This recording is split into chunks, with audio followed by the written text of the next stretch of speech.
welcome to Going Green and Warm. I'm your host, Enver Chapo. On today's show, we'll be discussing different environmental tips and organizations and how Warren residents can get involved.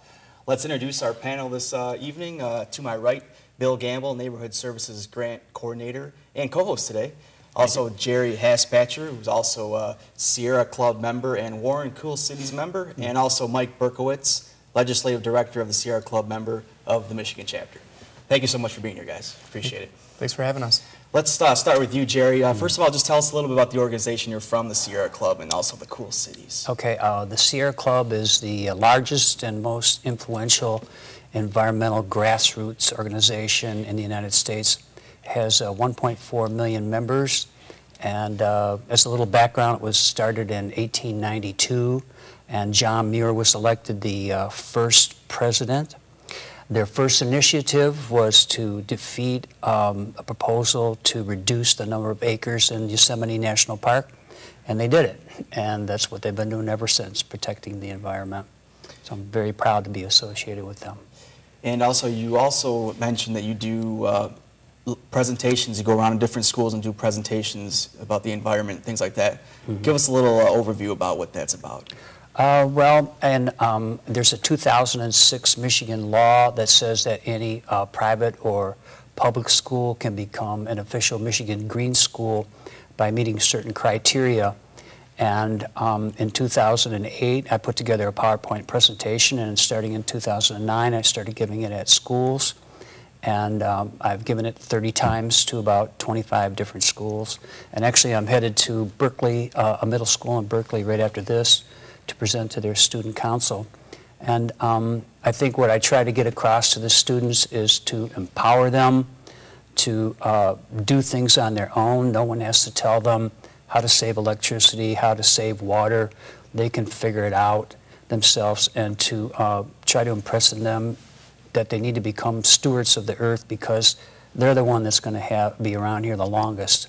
So I have brought a few props that I use during the... Sure. Okay. If you want to, give us a little... We've got a solar water bottle right here that won't go on because it's so bright. We've got some zebra mussels, which are an invasive species. And okay, cool, very cool. How does that solar water bottle work? You just stick it in the window at night, and it's actually a very powerful flashlight too, besides a water bottle. Yeah, I did see it go on right before the show. Oh, very cool. So the solar panel powers a flashlight. Right. Okay. Yeah. That's great. And it's interesting about the zebra mussels; they have actually been knocked out by a different mussel.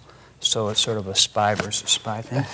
And then we talk about brown paper, and most of the schools that are environmental already have brown and not white paper. Right. And we've got some utensils made out of corn and out of potatoes. And of course, we talk about bringing your own bag to the grocery store. And then one more I have here. Very smart. That I probably can't think about get up. that. It's 20 pounds of CO2 for every gallon of gas that you burn. So those are some of the props that I use. So these are all the things that you bring to to local schools when you do these presentations. Right. Okay. Yeah. Bill? Yeah, Jerry, so we're both on the Mayor's Energy Efficiency and Advisory Committee. I remember you stating that the Sierra Club has a kind of a local chapter of or Cool Cities. How is that related, and can you explain the Cool Cities group? Well, there's a group locally that represents four counties, which is Macomb, Oakland, Wayne, and St. Clair, and the group is called the SEMG, for the Southeast Michigan group of the Sierra Club. And it's an all-volunteer group, and that's where I met some other people from Warren, and we decided we were going to try to talk to the mayor to form a committee to move Warren forward on environmental initiatives. And when Mayor Fouts was elected, we talked to him, and he did it. And so starting in November of 2009, we've met about every month, and we've gotten a long way, and we continue to have support from the mayor. One of the events I think that I remember you were very passionate about was the Earth Hour event. We hosted it last year. Could you tell our viewers about that event and what it's all about? Well, you don't want to mix up Earth Hour and Earth Day, because Earth Day is April 22nd, always the same day. but Earth Hour is the last Saturday of the last Saturday of March, and it's a worldwide event. People turn out, are encouraged to turn out any electricity that's not absolutely necessary from 8:30 to 9:30 p.m. local time. So since the City Hall's got this glass facade, it was just natural that we could turn the lights on and then turn them all off. So, and also we have General Motors' new building right across Van Dyke that also turned the lights on and off. And so we had a festivity, and General Motors brought over the Volt for everyone to see. We had some vendors in, and we had a great little event. So lots of cool events there on Earth Day. People should maybe check that out. Earth Day, and then this is Earth Hour. Earth Hour. Yeah. And Earth Hour is a worldwide event. So Worldwide basically, event, yeah. 1 hour during that day throughout the world. It's Yeah. kind of a staggered lights out. Yeah, I show kids during my presentation pictures from China, Abu Dhabi, Singapore, everywhere around the world. And I remember this year, of course, we're hosting an Arbor Day event at our first farmers market, and that's probably going to get a lot of people involved. One thing you were talking about, I think, in the spring is a green cruise. Could you explain to our viewers about what that is and how people could get involved if they wanted to? Well, this was another thing that grew out of the SEMG, the all-volunteer group I'm in. We're going to have on August 11th our 7th annual Green Cruise. And the Green Cruise is always 1 week before the Dream Cruise. And it's actually the opposite. So the Green Cruise is a celebration of human-powered, non-fossil fuel transportation. And so we have vendors in, and we have a lot of activities. This year we're going to have Oakland County 25-foot rock climbing tower. We have free food and refreshments. We have free massages, free bicycle checkups.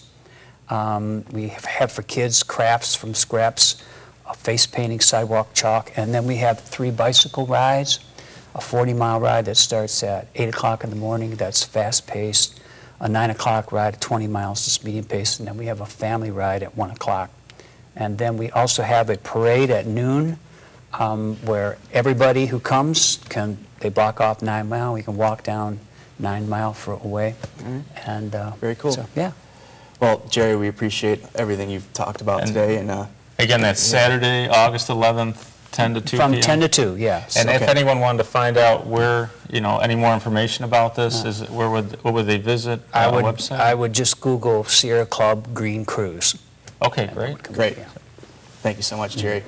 Mike, you've been patiently waiting over there. Thank you so much for being patient. Let's go over to you now. You're also part of the Sierra Club.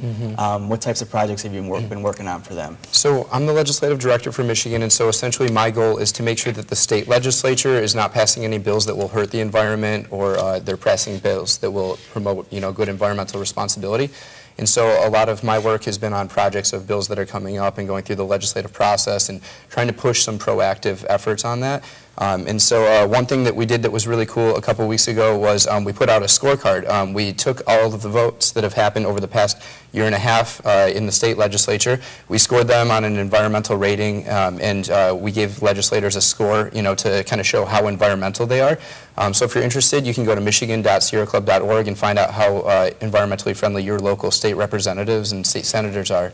And so that's a really cool project we've been working on. Great. And also, hydraulic fracturing. Why don't you tell us a little bit about that? So hydraulic fracturing, also known as fracking or hydro-fracking, it's got a few different nicknames. It's a new process that's kind of evolved. It's been around for a long time, but they're starting to get new technologies in it that are making it like a completely new process. And essentially what happens is hydro-fracking is a drilling process that you use to try to extract natural gas from the ground.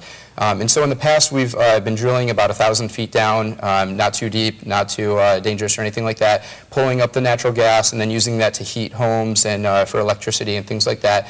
A lot of people think that it's a lot cleaner than petroleum and some other fossil fuels like coal, and so they thought this was a good step in the right direction. The fracking process has just kind of evolved over the past 5 to 10 years. They've got these new chemicals that they go in and pump into the ground, and some of those chemicals are hazardous to human health. there have been instances where those chemicals have kind of gotten into people's drinking water and contaminated their drinking water. And there's this infamous video on the documentary Gasland where someone turns on their water and holds a lighter up to their faucet, and the water that's coming out of it lights up on fire because there's been some of the natural gas and the chemicals that were pumped into the ground got into their drinking water. And so we're working to try to make sure that if that's going to continue to happen in Michigan, we want to make sure that the drilling is done safe. We want to make sure that people can have clean and safe energy. And so we're working in the legislature to make sure that's done safely, or at least we have more time to research it and protect it beforehand. Bill?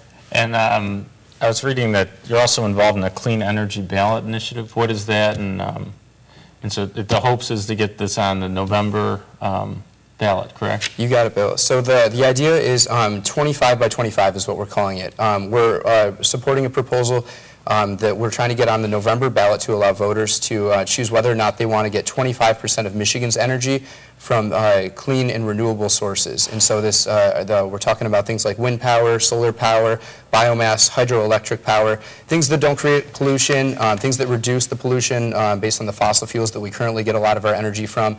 And the really cool thing about this is it's not just an environmental issue, it's more of a jobs issue. It's proposed based on the research to create 44,000 jobs by 2025 if this passes. And so we're hoping to make sure that this gets on the November ballot and that voters will have a chance to pass this and create some jobs here in Michigan. All right. Interesting. Great, thank you, Mike. Actually, I want to get to our next, we have a story here we want to run. Actually, GM is going green.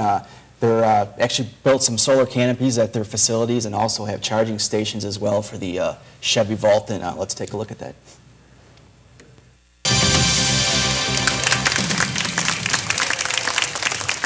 The solar charging canopies will be able to charge 6 Chevy Volts at one time. The solar tree is designed to move and adjust with the sun to capture solar rays and charge Chevy Volts. GM is the first company to install the solar tree on their property to charge the award-winning Chevy Volt. The solar tree is also designed to help protect the cars from different elements. This large structure is the next phase in GM's green charging strategy. It's a pretty amazing piece of sustainable technology. One of these structures can produce 30,000 kilowatt hours of energy a year. One of the unique features of the tree is it really doesn't impede traffic. Very nice progressive design that is situated with a pole and really allows vehicles to park easily and maneuver around the structure. Mayor Fouts was also at the ribbon cutting. I've always admired the brilliant technological innovations that are developed by General Motors. Electric vehicles are a reality, and it is clear that General Motors' commitment to renewable energy and advanced technologies that reduce petroleum dependency, and by gosh, we've got to do everything we can to become independent of the petro diet that we've had for so long. Envisioned Solar is the company who designed the tree along with GM's scope and plan. It's a win-win for our company, and it's leading us into a very bright and promising future. In addition to this tree, we're also going to install one at our Milford Proving Ground. GM plans to also have a solar charging canopy at the Detroit-Hamtramck plant. And by early next year, they plan to have 200 charging canopies at GM dealerships around the U.S. GM looks forward to taking a lead in new green technology, furthering investments with the Chevy Volt, and lessening GM's carbon footprint. All right, a lot of good things happening at GM. Obviously, they're on to greener pastures. Actually, that's going to wrap up our first segment of Going Green and Warren. Going Green and Warren will be right back, and we actually have another story about a local church that's going green. So stick around for that.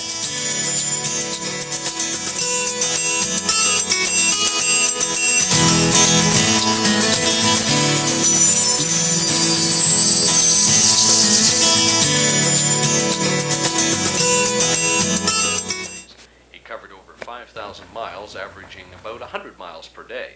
Manson says he wants to thank all who donated to his cause and wants to remind us that even though his journey is over, it must continue.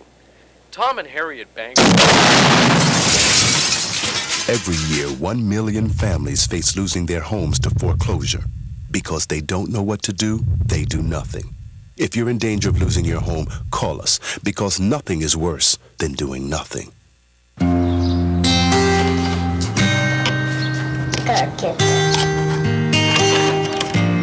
Oh, I must be careful. Well, that's a nice picture. Come on, Anna. Okay. Foreclosure doesn't affect just you. It affects your whole family, too. If you've fallen behind on your mortgage, we can help. Call 1-888-995-HOPE, because nothing is worse than doing nothing. Don't say that. No, that's not true. Look at it, be a little bit more creative. I can tell you something, but I'm going to say nothing. Left-handed people are smart. They are. Mom, I have a drink. We really have. I have a drink. Dad, do you want to get the phone? No. Every year, 1 million families face losing their homes to foreclosure. If you're ignoring your mortgage issues, things will only get worse. Call 1-888-995-HOPE, because nothing is worse than doing nothing.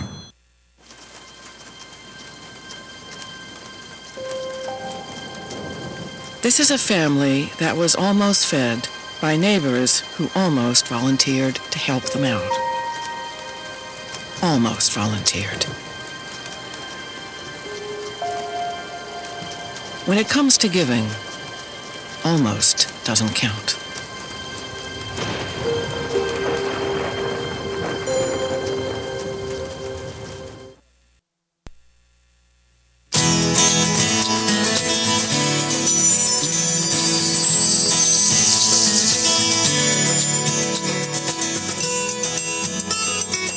Welcome back to Going Green in Warren. I'm your host, Enver Shaplow. We've been discussing different environmental tips and how Warren residents can get involved with that. Let's introduce our panel one more time. Bill Gamble, Neighborhood Services Coordinator and Grant Coordinator for the City of Warren, also co-hosting today.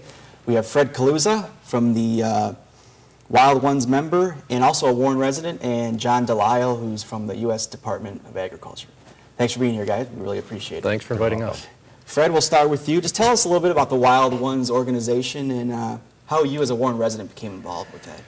Well, the Wild Ones organization is a national group, and our motto is Native Plants and Natural Landscapes. And they talk about a whole environmental stewardship concept and a connection using native plants. And that's important. I probably got involved about 10 years ago, principally with my wife and her interest in birds. And I started learning a little bit about birds as well and what they need for habitat and what they need for food sources. And that brought me right to the connection with plants. And I started looking around and realized how much I didn't know in terms of the plants that they require and what was available. And as I got to know more and more about them, I looked around and I found out almost everything that was commonly in view was some kind of an invasive or a foreign import. And it's no secret that the battle with nature has been fought and nature's been losing badly. We've got a record number of species, plants and animals that are disappearing every year. And I was so lucky to come across Wild Ones because it's a group of like-minded people that talk about how average citizens can make a difference just on their own property. And key to that is using native plants because they've got a unique relationship with the birds and insects that they've evolved with here, especially in Michigan over the last 10,000, 12,000 years since the glaciers receded. Fred, can you talk about the benefits of native plants and also kind of rainwater management that Warren residents, some of the tips and things that would benefit Warren residents regarding native plants? Sure. Native plants, again, are very important because when you incorporate them into your landscape, this is the area that they evolved with, and so they're not as problematic when it comes to floods or droughts. I mean, they were built to live in this particular landscape. And rainwater management ties in with this philosophy. Here in the Great Lakes, we don't really value our water that much because we have such an abundance of it, but rain barrels have been used around the world for a long time because they're where people don't have access to large supplies of fresh water. It comes in frequently through the form of rain, and you better collect it while you've got it if you plan on using it later. How does a rain barrel work, and can you kind of talk about that and how it would save Warren residents money? Sure, yeah, absolutely. I did some calculations for the average home in Warren that has approximately 1,200 square feet of roof area. During a half-inch rainfall, you're going to have about 375 gallons of water that, unless you capture that, it just flows off into the yard and it's usually left for the municipality to deal with. and that could be problematic. It causes erosion, sedimentation. So the longer you can hold that water on station at your premises, the better off you are. Then you can release it slowly over time and utilize it beneficially for your own garden plants. A lot of the barrels that they have vary between $65 and the real high-end ones maybe $200, and you can go from 50 gallons to 90 gallons. And you can connect as many of those as you like to hold the water, but no matter how many you have, there's always going to be a rainstorm that exceeds the capacity of your storage. And lastly, where could a Warren resident get rain barrels, or where would they go to find out more about rain barrels? You can look to the garden shops around, places like English Gardens, who can usually give you clues, but actually there are local municipalities and communities that forge relationships with providers, and they use everything from recycled polyethylene pickle barrels to those that are custom made expressly for the purpose of storage. And we've got a website that will be linked to the city website that you can go to for more information. Yeah, and that's wildones.org. Yes. Right? There it is on our screen. That'll be on our Going Green site on the city webpage. Fred, thank you so much for Thank your you. insight. I really appreciate it. John, let's go over to you now. We've been patiently waiting. You're involved in the 2012 Volunteer Ecoscaping Training Program. What types of things do people learn at that? Tell us about that a little bit. Well, the Royal Oak Ecoscapers are a group of conservation and ecologically minded gardeners who take care of the Royal Oak Nature Society Arboretum, which is a public park south of the Royal Oak Nature Society's Ten Have Woods, and is an area that was overrun by invasive plants, and the Ecoscapers and other volunteers, including Boy Scouts, removed a lot of those invasive plants, and the Ecoscapers are helping to install and maintain the natural communities that we have put back into the Arboretum. So they're basically like a landscape maintenance crew with a focus on sustainable gardening techniques. John, I was interested when you told me about the I-696 planning. Can you explain that project and the benefits of it? Yeah, that one's kind of an interesting project as far as Wild Ones goes, because one of the things that we, as a nonprofit group that advocates native plants in suburban landscapes, is that you can mix non-invasive non-native plants with native plants to create stormwater, wildlife, and other ecosystem services benefits. And in doing so, MDOT and the Greening of Detroit, as part of the 696 buffer project along their embankments, used both native and non-native species. And looking at the list, it's actually about 50-50. Actually, we only got about a minute and a half until we want to show our story on the local church that's going green here. But real quick, John, what other types of classes do the Wild One offers, and where can residents go to get notified of upcoming events? Wild Ones partners with several local groups, including the Royal Oak Nature Society and including the City of Warren on the Helmich Park Rain Garden Project. So if they go to the Warren's Going Green website, they can link to some of our activities, and we have several going in different communities in the area, including Warren. Okay, great. Thank you so much. We appreciate it. Actually, we have a story now. We have an actual local church here in Warren that's going green. Hope Lutheran Church is going green. Let's take a look at what they're doing. Actually, about a year ago right now, we kind of got the bad news that our roof was starting to go. And we've had 18 years on this. It was the original roof, and we're kind of struggling with that. Well, one of our members who works with our properties, he decided to look into it a little bit more. And as he did, he found out that we could actually go green. It's going to cost us not much more than a regular roof and all would. And on top of that, we would have savings that would last us for decades into the future. He partnered with DTE and their solar currents project that they had. We put a 20 kilowatt generating station up on the roof, solar generating station. We were able to put up 50-year reflective Energy Star shingles. They reflect 30% of the energy away so that it makes the shingle last longer, and it also keeps your heating bills and cooling bills down a little bit. We changed over all of the lighting in the entire building over to the energy efficient lighting.